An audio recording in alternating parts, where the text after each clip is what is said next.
નમસ્કાર મિત્રો, આની પહેલાના લેક્ચરમાં અમુક ગાણિતીય ક્રિયાઓ વૈજ્ઞાનિક પદ્ધતિ પ્રમાણે આપણે શીખ્યા હતા. અત્યારે સૌપ્રથમ શરૂઆત એવી જ થોડીક ગાણિતિક ક્રિયાઓથી આપણે કરીએ છીએ અને પછી ચેપ્ટર નંબર 1 સ્ટાન્ડર્ડ 11 એમાં આગળ વધીએ છીએ. સૌથી પહેલા જુઓ, બોર્ડ ઉપર 3.60 into 10⁻⁻5 divided by 250 into 10⁻⁴ આનો ભાગાકાર કરીએ છીએ આપણે.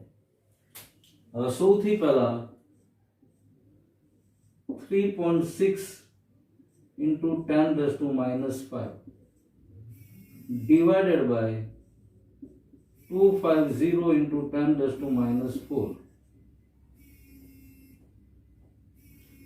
હવે અહીંયા 3.60 કે એની પછી ગમે એટલા 0 હોય એનો કોઈ મતલબ નથી. 3.60 કયો કે 3.6 કયો, બોથ આર ઇક્વલ. આને વ્યવહારિક ભાષામાં 3 રૂપિયા અને 60 પૈસા ગણાય. 3 રૂપિયા અને 6 પૈસા નહીં, 3 રૂપિયા અને 6 પૈસા માટે 3.06 વપરાય. જરા 3.6 છે, that means 3.60 કે 3.6. એટલે અહીંયા 3.60 ની બદલે મેં 3.6 લખ્યું. 10⁻⁵ ડિવાઇડેડ બાય ભાગાકારની નિશાની 250 ગુણ્યા 10⁻⁴ is equal to 3.6 into 10⁻⁵ divided by 2.50 એને ગુણ્યા 10⁻². તો આ સ્ટેપને બરાબર સમજો. અમુક જણાના મારી ઉપર વોટ્સએપ હતા અને અમુકના ફોન પણ હતા કે જેનાથી આ બધી વસ્તુમાં થોડી ગડમથલ છે. હવે આ 250 પૂરા આપ્યા છે, 250. હવે આને મારે આવા દશાંશ સ્વરૂપમાં મૂકવો તો 2.50 ગુણ્યા 10⁻², 10⁻² એટલે 100 થઈ ગયા. 2.50 આને ગુણ્યા 100 કરો એટલે પાછા 250 મળશે. એટલે અહીંયા 250 ને 2.50 ગુણ્યા 10⁻² અને 10⁻⁴ આપણને જે રકમ આપ્યો હતો એ is equal to 3.6 એને ગુણ્યા 10⁻⁵ upon 2.5. હવે અહીંયા પણ જો 3.60 ની બદલે મેં 3.6 લીધું. આ 2.50 છે, આ 2 રૂપિયા અને 50 પૈસા વ્યવહારિક ભાષામાં છે. તો 2.5 into 10⁻⁴ plus 2. આ માઇનસ ની ઘાત છે, 10 ની ઉપરના પ્લસ ની ઘાત છે.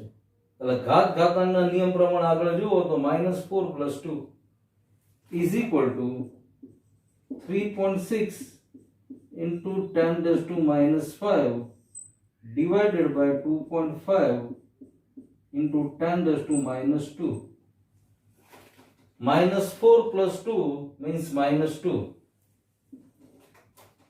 is equal to 3.6 divided by 2.5 into 10⁻⁵ plus 2. અહીંયા 10⁻² છેદમાં છે. હવે અંશમાં છે એટલે -2 ની પ્લસ થઈ જાય. is equal to હવે 3.6 divided by 2.5 કરશું એટલે 1.44 આન્સર આવશે. It is 1.44 into 10⁻³ -5 plus 2 is equal to answer is 1.44 into 10⁻³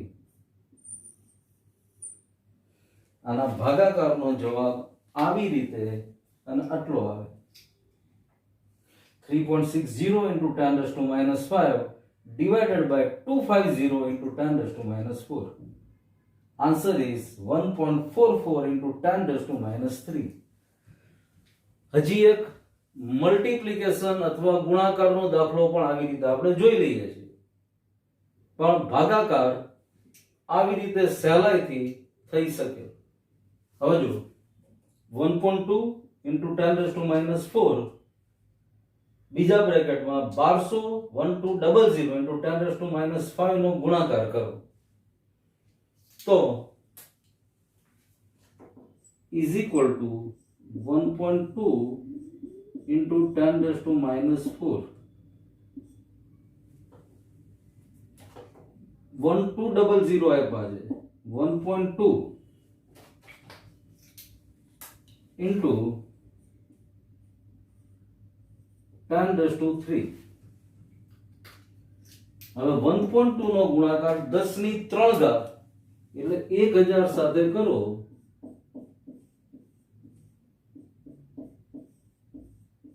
$1200 મળે. સિમ્પલ હિસાબ છે. 1 નો ગુણાકાર 1000 હારે કરો એટલે 1000 મળે. 1.2 into 1000 1200 એટલે 1200 ની જગ્યાએ આપણે મૂક્યા 1.2 into 10 - 3 10 ની 3 ઘાત અને રકમમાં આપી છે 10 ની -5 ઘાત is equal to 1.2 એને ગુણ્યા 1.2 10 ની -4. ચાલો ને હજી એક સ્ટેપ આપણે વધારે લખીએ. આને સાદુરૂપ આપી અને આગળ ગણીએ. 1.2 કોઈ ચેન્જ નહીં into 10 - 4 1.2 into હવે અહીંયા 10 ની -5 ઘાત 10 ની 3 ઘાત એટલે 10 ની -5 માંથી 3000 એટલે -2 ઘાત is equal to 1.2 into 1.2 આ બંનેનો ગુણાકાર અને 10 - 4 એને ગુણ્યા 10 - 2 is equal to 1.2 ગુણ્યા 1.2 12 નો સ્ક્વેર 12 નો વર્ગ 144 મળે. 1.44 1.2 into 1.2 નો સ્ક્વેર થશે એટલે 1.44 એને ગુણ્યા 10 ની -4 -2 -4 -2 આ બંને ઘાતે ઘાતનો સરવાળો is equal to 1.44 into 10 - 6 is equal to 1.44 into 10 - 6 ગુણાકારનો આ જવાબ મળે. ફરી એકવાર ચેક કરી લો. 1.2 into 10 - 4 દશાંશ પ્રમાણ આપ્યું છે. અહીંયા 1200 આપ્યા છે અને આપણે 1.2 ના સ્વરૂપમાં ફેરવ્યા એટલે 1200 માટે 1.2 into 10 + 3 10 - -5 રકમમાં આપ્યા છે. આ બંનેનું સાદુરૂપ આપો 10 - 5 10 ની 3 ઘાત એટલે 10 ની -2 ઘાત 10 ની -4 10 ની -2 બંને એકબીજાના ગુણાકારમાં છે એટલે ઘાતે ઘાતનો સરવાળો બેનો આધાર સરખો છે 10 એટલે જવાબ આવે 1.44 into 10 - 6 10 ની ઉપર -6 ઘાત. આવી રીતે ગુણાકાર બાદબાકી સરવાળા ભાગાકાર એનું સાદુરૂપ થાય. આ મેથેમેટિક્સ છે. કેમેસ્ટ્રીના દાખલા ગણવામાં જ્યાં જ્યાં ઉપયોગ થતો હોય ત્યાં આપણે કરવાનો છે. બાકી કેમેસ્ટ્રી આ છે. હવે રાસાયણિક સંયોગીકરણના નિયમો આપણી ટેક્સ્ટ બુકની અંદર આપ્યા એ આપણે ભણવાના છે. પણ આ સંયોગીકરણના નિયમો ભણીએ એની પહેલા આટલા શબ્દ આપણે પહેલા સમજવા છે. આના વિશે સમજૂતી મેળવવી છે તો જ રાસાયણિક સંયોગીકરણના નિયમો ખૂબ જ સહેલાઈથી અને સરખી રીતે આપણે સમજી શકીએ. આ ત્રણ શબ્દ પરમાણ્વીય દળ, સમસ્થાનિકો અને આણ્વીય દળ અગાઉના ધોરણોમાં કંઈક તમારી સામે આવી ગયા છે. આઈ થિંક સૂત્ર દળ કદાચ નવી વસ્તુ છે. નવી વસ્તુ એટલે આમ તો આવી જ ગઈ છે, પણ આ તો આવી જ ગયું છે એટોમિક માસ, જેને ગુજરાતીમાં પરમાણુય દળ કહેવાય. સમસ્થાનિકો ઇંગ્લિશમાં આઇસોટોપ્સ નામ છે, અને મોલેક્યુલર માસ ગુજરાતીમાં આણ્વીય દળ, અને ફોર્મ્યુલા માસ સૂત્ર દળ. આને આપણે પહેલા બરાબર છે સમજીએ છીએ વિસ્તૃત રીતે, વિસ્તારથી. અને આટલું સમજ્યા પછી આપણે રાસાયણિક સંયોગીકરણના નિયમો તરફ જોશું. પણ પહેલા આ જે ગાણિતીય ક્રિયા કરી એ બરાબર સમજી લેવાની આપણે. હવે આની પર આપણે જોશું. હવે જો પરમાણુય દળ અથવા એટોમિક માસ વિશે પહેલા આપણે જોઈએ છીએ. સામાન્ય રીતે પરમાણુય દળની વ્યાખ્યા આપી હોય એટોમિક માસ, તો તત્વના પરમાણુમાં રહેલા પ્રોટોનની સંખ્યા અને ન્યુટ્રોનની સંખ્યાના સરવાળાને પરમાણુય દળ તરીકે ઓળખવામાં આવે છે. પરમાણુમાં રહેલા પ્રોટોનની સંખ્યા અને ન્યુટ્રોનની સંખ્યા. પ્રોટોનની ઉપર પોઝિટિવ ચાર્જ હોય, આપણે ભણી ગયા છે, એટલે અહીંયા પ્રોટોનની સંજ્ઞા લખી p, ઉપર પોઝિટિવ ચાર્જ પ્લસ. ન્યુટ્રોનની સંજ્ઞા n, અને એની ઉપર વીજભાર રહિત છે ન્યુટ્રોન. એટલે પરમાણુય દળ અંગ્રેજીમાં જેને એટોમિક માસ કહેવાય, atomic mass is equal to number of protons plus number of neutron. Proton અને ન્યુટ્રોનની સંખ્યાનો સરવાળો જે તે તત્વનો પરમાણુય દળ આપે છે. હવે શરૂઆતના સમયમાં હાઇડ્રોજન તત્વના પરમાણુને એક પરમાણુય દળ તરીકે સ્વીકારી અને આગળ કામ ચાલતું. પણ જેમ જેમ ટેકનોલોજી વધતી ગઈ એમ બધા જ પ્રકારના સાયન્સમાં ફેરફાર થતો ગયો, અને વધારે ઊંડાણપૂર્વક સાયન્સનો અભ્યાસ થતો ગયો. એવી જ રીતે હાલમાં મોડર્ન ટેકનોલોજી સ્પેક્ટ્રોફોટોમીટર, માસ સ્પેક્ટ્રોમીટરની મદદથી પરમાણુય દળ નક્કી કરી શકાયા છે. અને બધા જ તત્વના પરમાણુય દળ યુનિક હોય, મતલબ નિશ્ચિત સંખ્યા છે. આજે હાઇડ્રોજન છે તો એનું પરમાણુય દળ 1 છે. કાર્બન છે તો એનું પરમાણુય દળ ફિક્સ છે, નિશ્ચિત છે. ઓક્સિજન તો કે એનું 16 છે. નાઇટ્રોજન તો કે એનું 14 પરમાણુય દળ છે. હવે ધ્યાન બરાબર ઈ રાખવાનું, પરમાણુ ક્રમાંક, ધેટ મીન્સ એટોમિક નંબર, અને પરમાણુય દળાંક અથવા તો પરમાણુય ભારાંક, પરમાણુ ભાર પણ બોલાય છે. આ બંને અલગ અલગ વસ્તુ છે. નાઇટ્રોજનનો પરમાણુ ક્રમાંક 7 છે, પણ એનો પરમાણુય દળ 14 છે. ઓક્સિજનનો પરમાણુ ક્રમાંક 8 છે, પણ ઓક્સિજનનું પરમાણુય દળ 16 છે. હવે આ બધા જે ઉદાહરણ મેં કીધા એનાથી મનમાં એવું પણ નહીં લાવવાનું કે પરમાણુ ક્રમાંક જેટલો એની કરતા ડબલ પરમાણુય દળ થઈ જાય. આ પણ સાચું નથી બધા માટે. આગળ જેમ જેમ અભ્યાસ કરશું એટલે આપણને ખ્યાલ આવશે જ. પણ નાઇટ્રોજનનો પરમાણુ ક્રમાંક 7, પરમાણુય દળ 14, ઓક્સિજનનો પરમાણુ ક્રમાંક 8, પરમાણુય દળ 16, તો પરમાણુય ક્રમાંક કરતા પરમાણુય દળાંક ડબલ છે એવું મનમાં નહીં રાખવાનું. બધા જ તત્વોમાં આવું નથી બનતું, અને તો આગળ જેમ અભ્યાસ કરશો એમ આવશે. પણ અત્યારે આપણો ટોપિક પરમાણુય દળાંક ઉપર છે, અને એની વિગતવાર ઉપર મેં તમારી સામે લખી છે. હાલમાં કાર્બન, એના પરમાણુય દળ 12 અને પરમાણુય ક્રમાંક 6, આની સાપેક્ષે બીજા બધા તત્વોના પરમાણુય દળ નક્કી કરાયા છે. અને જેમ આપણે જુદી જુદી ભૌતિક રાશિઓ માટે એકમ ભણી ગયા, દાખલા તરીકે સમયનો એકમ સેકન્ડ છે, તાપમાનનો એકમ એસઆ એકમ પદ્ધતિ પ્રમાણે કેલ્વિન છે, પણ ડિગ્રી સેલ્સિયસ અને ફેરનહીટ પણ તાપમાનના એકમો છે. એવી જ રીતે પરમાણુય દળાંકનો એકમ AMU, પૂરું નામ એટોમિક માસ યુનિટ, અને અથવા યુનિફાઈડ માસ યુ તરીકે ઓળખાય છે, સ્મોલ યુ. ઉદાહરણ તરીકે હાઇડ્રોજનનું પરમાણુય દળ 1 યુનિફાઈડ માસ, ઓક્સિજનનું પરમાણુય દળ 16 યુનિફાઈડ માસ. એ mu લખો અથવા સ્મોલ u લખો, પણ આ એકમ પરમાણુય દળનો છે. હવે પરમાણુય દળ પછી સમસ્થાનિકો વિશે આપણે ટૂંકમાં સમજવું છે. સમસ્થાનિકો પણ અગાઉના ધોરણમાં ભણવામાં આવી ગયું હતું.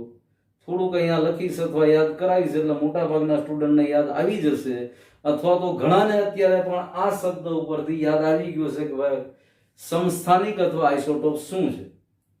પણ આ બધું એટલા માટે આપણે સમજીએ અને ભણીએ છીએ કે રાસાયણિક સંયોગીકરણના નિયમોને સહેલાઈથી સમજી શકીએ.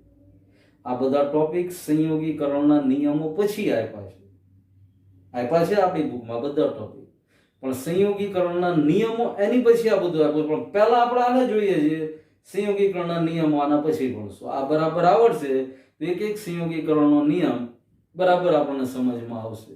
હવે સમસ્થાનિકો વિશે જોઈએ. હવે જો સમસ્થાનિકો ઉપર આપણે અભ્યાસ કરીએ છીએ. સમસ્થાનિકો કોને કહેવાય? તો બે અલગ અલગ રીતે એની ડેફિનેશન આપી શકાય અથવા સમજૂતી આપી શકાય. એક, તત્વમાં રહેલા પ્રોટોન અને ન્યુટ્રોનના આધારે પ્રોટોનની સંખ્યા સમાન હોય, સરખી હોય, પરંતુ ન્યુટ્રોનની સંખ્યા અલગ અલગ હોય, એવા તત્વો એકબીજાના સમસ્થાનિકો કહેવાય. અથવા બીજી રીતે સમજીએ અથવા બોલીએ તો કે તત્વમાં પરમાણુ ક્રમાંક સમાન છે પરંતુ પરમાણુય દળ અલગ અલગ છે, એવા તત્વો એકબીજાના સમસ્થાનિકો કહેવાય. દાખલા તરીકે જો આ સંજ્ઞાને પહેલા સમજ્યું હોય, આ કોઈ પણ એક x પ્રકારનું તત્વ છે.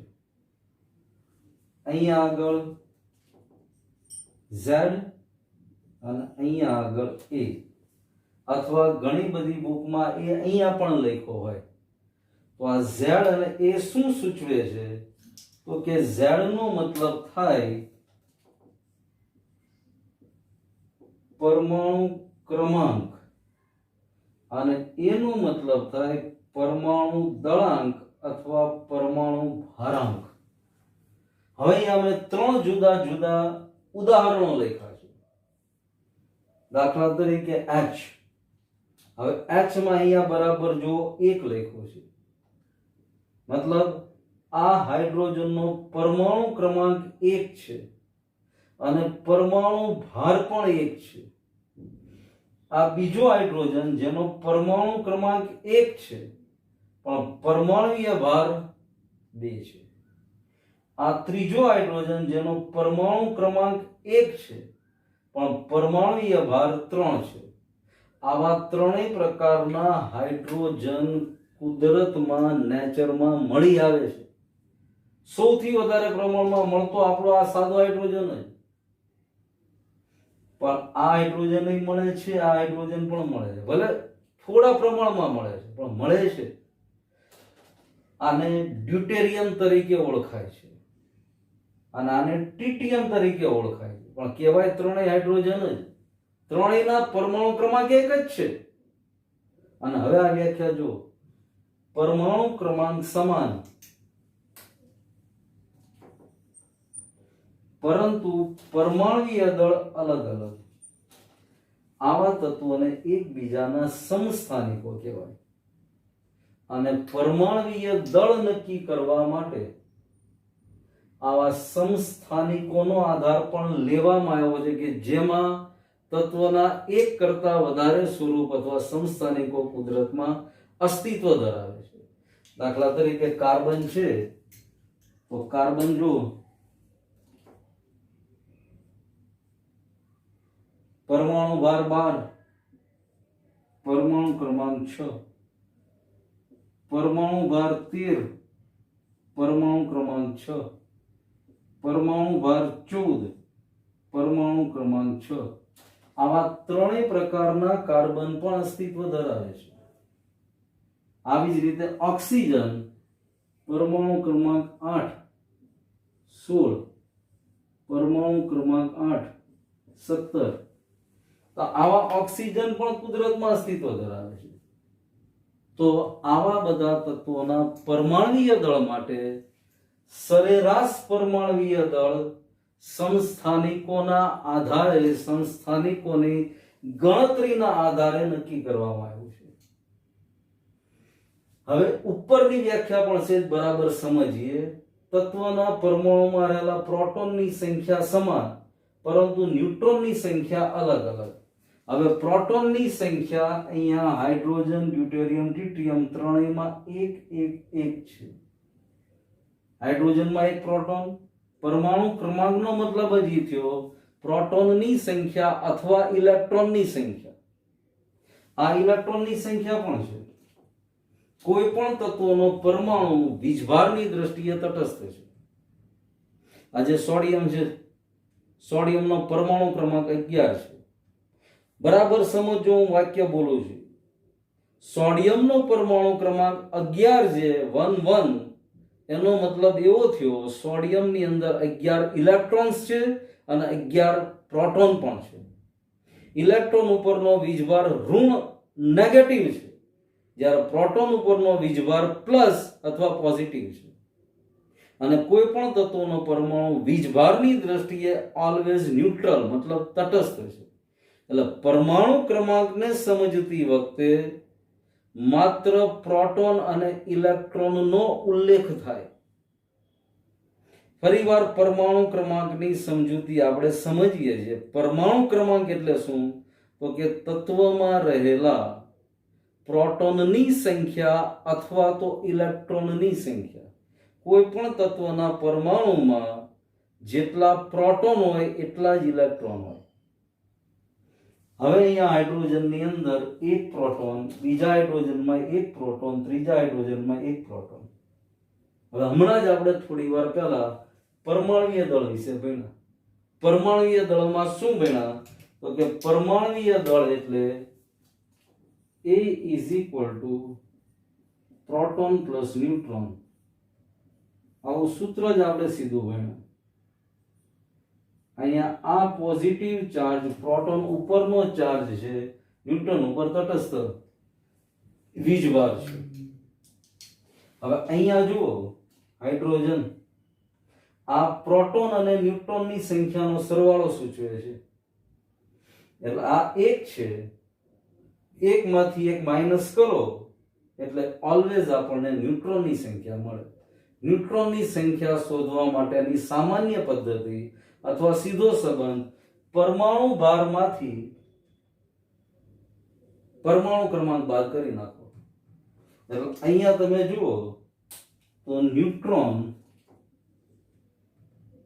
આની પાસે 1 પણ નથી, આની પાસે ન્યુટ્રોન જુઓ તો 1 છે, અને ટ્રિટિયમ પાસે ન્યુટ્રોન જુઓ તો 2 છે. કેવી રીતે 0? તો કે પરમાણુ ભાર માઇનસ પરમાણુ ક્રમાંક, ન્યુટ્રોનની સંખ્યા 0. પરમાણુ ભાર માઇનસ પરમાણુ ક્રમાંક, ન્યુટ્રોનની સંખ્યા 1. 2 માઇનસ 1 1. પરમાણુ ભાર માઇનસ પરમાણુ ક્રમાંક 3 માઇનસ 1 ઇઝ ઇક્વલ ટુ 2. તો ટ્રિટિયમમાં ન્યુટ્રોનની સંખ્યા 2 થઈ, ડ્યુટેરિયમમાં ન્યુટ્રોનની સંખ્યા 1 થઈ, અને હાઇડ્રોજનમાં ન્યુટ્રોનની સંખ્યા 0 અથવા 0 થઈ. હવે આ વ્યાખ્યા જુઓ. પરમાણુમાં રહેલ પ્રોટોનની સંખ્યા સમાન. હવે બધામાં પ્રોટોન કેટલા? તો કે પ્રોટોન તો 1 જ છે. આ પ્રોટોનની સંખ્યા છે,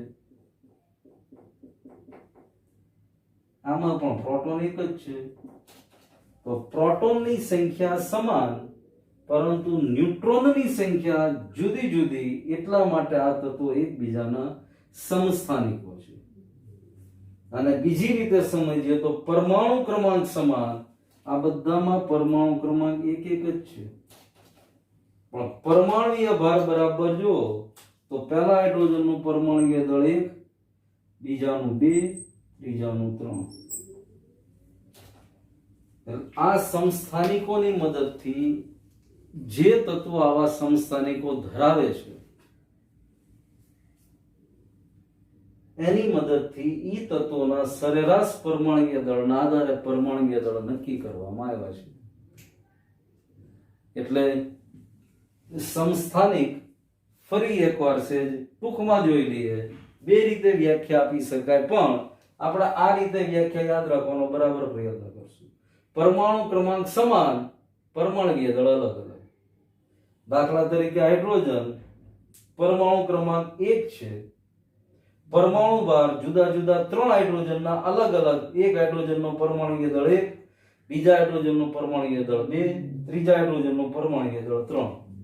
આ ત્રણેય હાઇડ્રોજન એકબીજાના આઇસોટોપ્સ અથવા સમસ્થાનિકો બની ગયા અને આ સમસ્થાનિકોના આધારે હાઇડ્રોજનનું પોતાનું પરમાણુય દળ નક્કી થાય.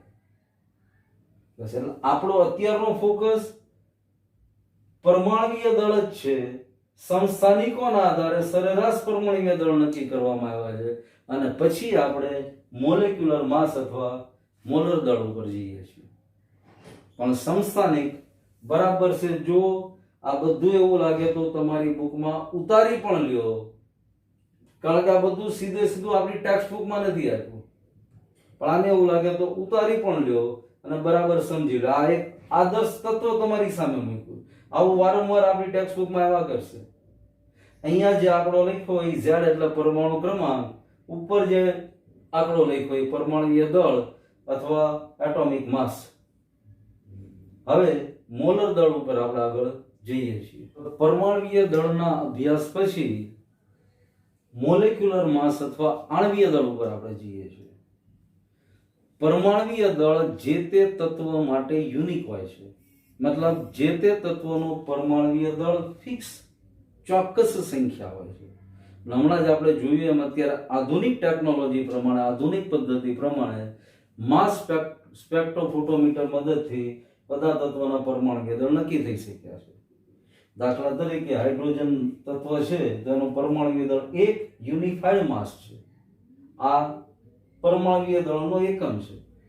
નાઇટ્રોજન છે તો એનું પરમાણુય દળ 14 યુનિફાઈડ માસ છે. ઓક્સિજન તત્વનું 16 યુનિફાઈડ માસ. હવે આ બધા તત્વોના પરમાણુય દળ મેં લખ્યા છે. આ પરમાણુય દળના આધારે આપણે જે તે અણુ કે જે તે સંયોજનનું મોલેક્યુલર માસ અથવા આણ્વીય દળ ચોકસાઈથી નક્કી કરી શકીએ. અણુ ક્યારે બને?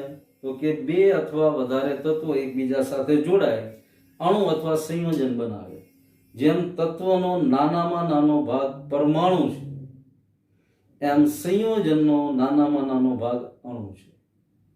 દાખલા તરીકે ઉદાહરણ લઈએ. પહેલું NH3, નામ NH3 નું યાદ છે ને?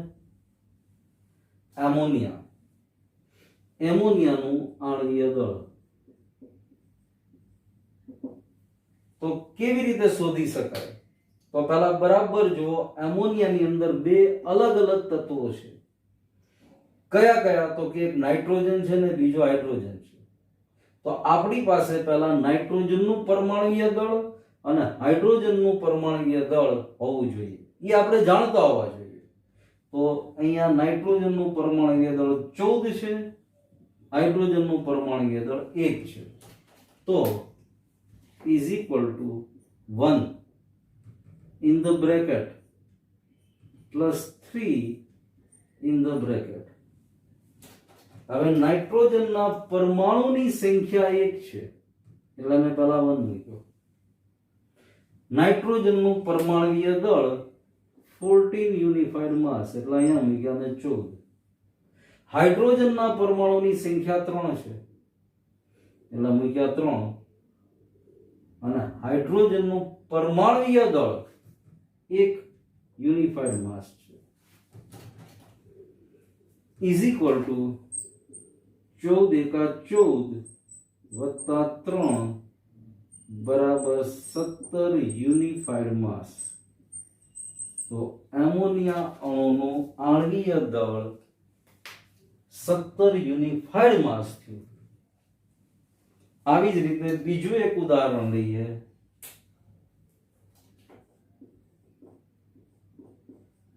CH4 નું આણ્વીય દળ હવે CH4 નું નામ પણ યાદ આવી ગયું હશે.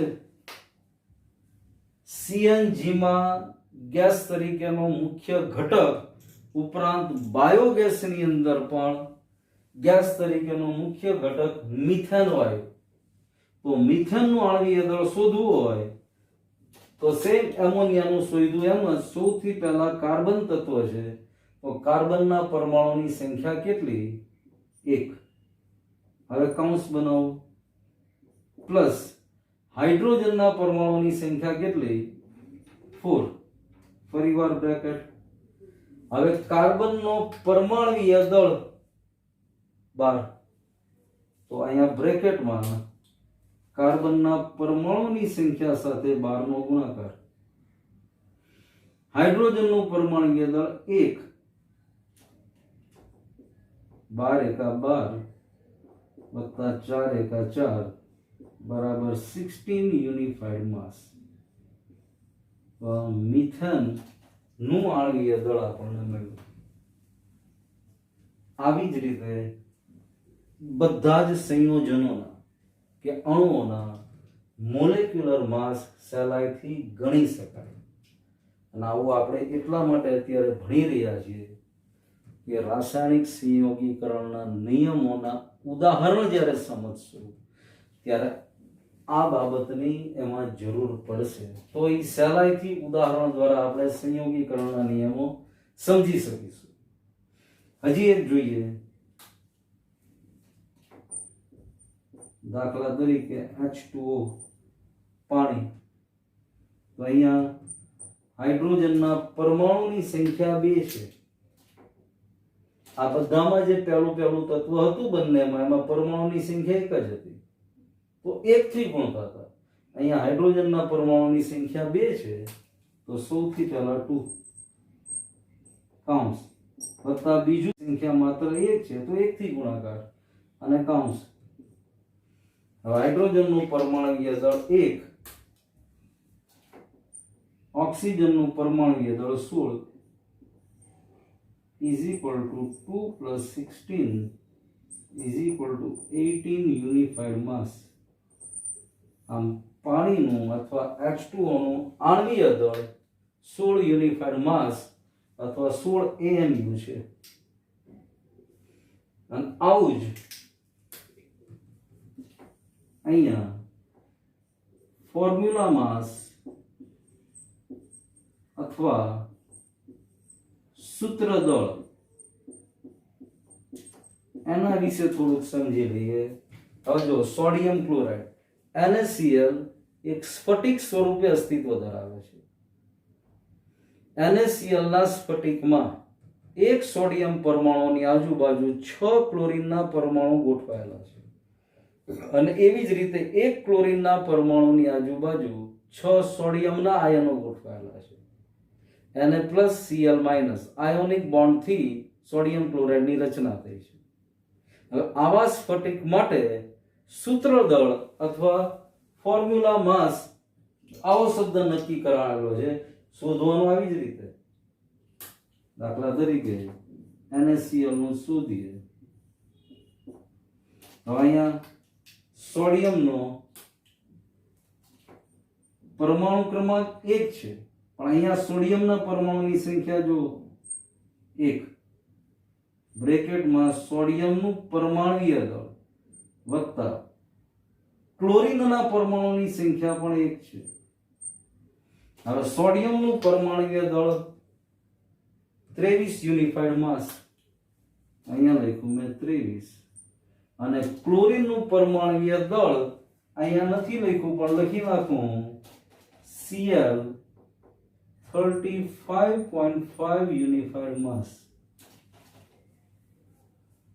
તો અહીંયા બ્રેકેટમાં 35.5 35.5 હવે 23 ગુણ્યા 1 23 35.5 ગુણ્યા 1 35.5 is equal to 58.5 યુનિફાઈડ માસ. તો સોડિયમ ક્લોરાઇડ નું સૂત્ર દળ અથવા ફોર્મ્યુલા માસ 58.5 યુનિફાઈડ માસ છે. શોધવાનું આણ્વીય દળની જેમ જ, પણ આ સ્ફટિક છે એટલે ફોર્મ્યુલા માસ અથવા સૂત્ર દળ એવા નામથી આપણે ઓળખીએ છીએ. પણ આવી રીતે જુદા જુદા સંયોજનોના કે અણુઓના આણ્વીય દળ શોધી શકાય. આજે જે કાંઈ ભણ્યા એને ફરી એકવાર ફટાફટ રિપીટ કરી લઈએ છીએ. પહેલા તો ગુણાકાર અને ભાગાકારના વૈજ્ઞાનિક પદ્ધતિથી કેમ સાદુરૂપ આપી અને જવાબ લાવી શકાય એ ભણ્યા.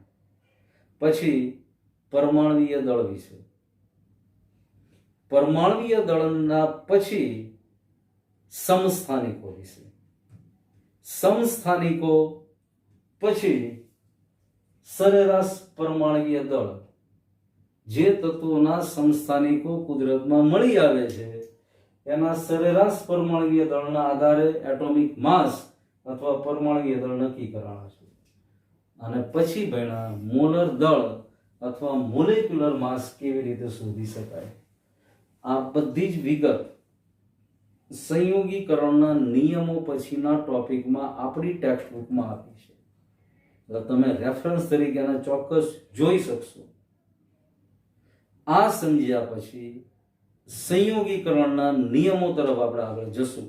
પણ એની પહેલા આવા જે કાંઈ સંયોજનો કે અણુઓ છે એ તમને હોમવર્કની અંદર એના આણ્વીય દળ શોધવાના આ એક પ્રકારના દાખલાઓ જ છે, એ તમને હોમવર્કમાં આપીશ. એટલે એની પૂરતી પ્રેક્ટિસ કરવાની છે. પરમાણ્વીય દળ બધાના ગોખવાની કે પાકા કરવાની એવી જરૂર નથી. આવા એટલા બધા દાખલા ગણવાના આપણી સામે આવશે કે પરમાણ્વીય દળ બધાના આપોઆપ પાકા થઈ જ જશે. અત્યારે તમારે રેફરન્સ તરીકે જોવું ચોક્કસ જોઈ શકો છો. અહીંયા મેં તમારા રેફરન્સ માટે જ મૂક્યા કે ભાઈ ચલો આ તત્વ છે એનું પરમાણ્વીય દળ આનું આ. પરમાણુ ક્રમાંક અને પરમાણ્વીય દળ બેયમાં ભેગું ન થઈ જાય, ધ્યાન રાખવાનું. એક પરમાણુ ક્રમની વાત છે, બીજું પરમાણ્વીય દળ માસની વાત છે. ને અહીંયા છતાં લખી દો ભાઈ, હાઇડ્રોજન છે તો એનો પરમાણુ ક્રમાંક 1 છે. જો અહીંયા જેટલા તત્વો લખે બધાના પરમાણુ ક્રમાંક આપણે લખીએ છીએ. નાઇટ્રોજન છે તો એનો પરમાણુ ક્રમાંક 14 છે. ઓક્સિજનનો પરમાણુ ક્રમાંક 16 છે. કાર્બનનો પરમાણુ ક્રમાંક 12 છે. સોડિયમનો પરમાણુ ક્રમાંક 11 છે. અને ક્લોરીનનો પરમાણુ ક્રમાંક 17 છે. હવે એની સામે એના પરમાણ્વીય દળ જોઈ લો. નાઇટ્રોજનનો તત્વનો પરમાણુ ક્રમાંક 7 છે. સોરી ભાઈ મારી ભૂલ થઈ. ઓક્સિજનનો પરમાણુ ક્રમાંક 8 છે. કાર્બનનો પરમાણુ ક્રમાંક 6 છે. ફરીવાર હાઇડ્રોજનનો પરમાણુ ક્રમાંક 1, નાઇટ્રોજનનો પરમાણુ ક્રમાંક 7, ઓક્સિજનનો પરમાણુ ક્રમાંક 8, કાર્બનનો પરમાણુ ક્રમાંક 6, સોડિયમનો પરમાણુ ક્રમાંક 11, ક્લોરીનનો પરમાણુ ક્રમાંક 17. હવે એની સામે એના પરમાણ્વીય દળ જોઈએ. એટલે આ બે આંકડા એકબીજામાં મિક્સ ન થઈ જાય. અહીંયા આપણે પરમાણુ ક્રમાંક નથી મૂકવાના, અહીંયા પરમાણ્વીય દળ મૂકી અને જે તે સંયોજન અથવા અણુનું આણ્વીય દળ નક્કી કરવાનું છે. બસ અહીંયા સુધી આપણે આજે ભણીએ છીએ. આના પછીના લેક્ચરમાં આ આણ્વીય દળ ઉપરથી જે તે તત્વના પર્સન્ટેજ કાઢતા, ટકાવારી કાઢતા આપણે શીખીશું. દાખલા તરીકે એમોનિયા છે તો એમોનિયામાં નાઇટ્રોજનના કેટલા પર્સન્ટેજ અને હાઇડ્રોજનના કેટલા પર્સન્ટેજ, અને એની પછી આપણે રાસાયણિક સંયોગીકરણના નિયમો તરફ જશું. હવે આ આખા લેક્ચરમાં કોઈ જગ્યાએ કાંઈ ડાઉટ રહી ગયો હોય, કોઈ પ્રકારની મૂંઝવણ હોય તો પહેલા પોઝ કરીને 1 વાર 2 વાર 3 વાર વિડીયો જોવાનો, અને છતાં સમજ ન પડે તો સીધા જ ફોન ઉપર આપણે વાતચીત કરીશું. Thank you.